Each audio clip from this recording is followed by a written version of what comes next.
The Tale of the Gleaming Mirrors.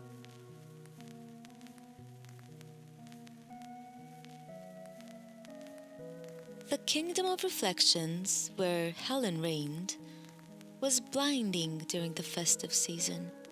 Every street was lined with the gleaming mirrors, huge, curved surfaces created by the Royal Advertising Guild.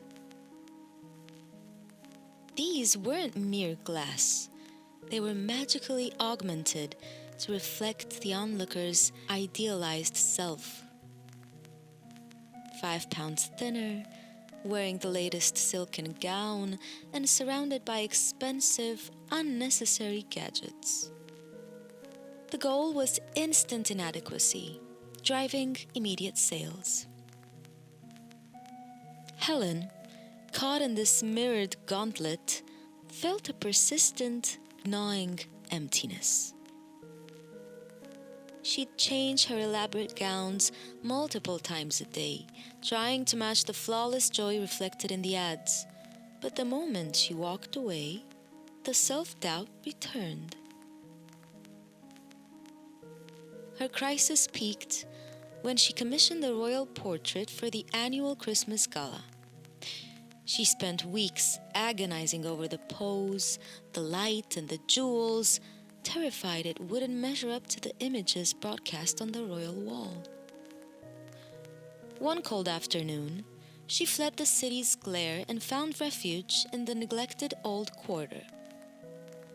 There, she discovered an artist named Lyra, who specialized in recycled metalwork and tiny hand-painted mirrors set into rough driftwood.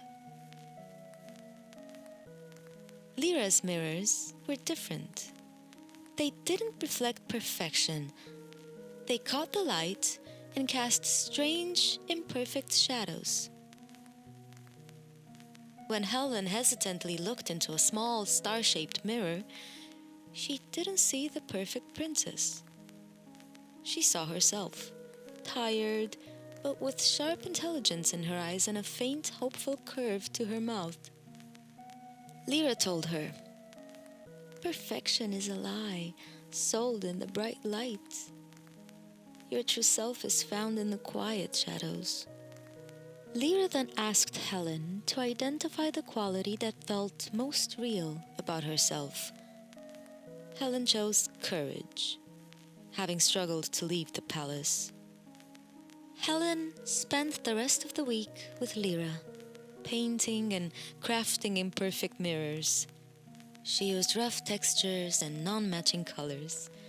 On the back of each piece, she painted a single, genuine quality: honesty, resilience, joy, and gifted them to her court members, asking them to remember that quality when facing a mirror. For her own royal portrait, she chose to be painted wearing a simple, comfortable dress, holding one of Lyra's imperfect mirrors. The response was shock, then profound appreciation. Helen learned that a healthy self-image is not an external achievement, but an internal acceptance. She stopped chasing the reflection and started embodying the virtue painted on the back of her own mirror.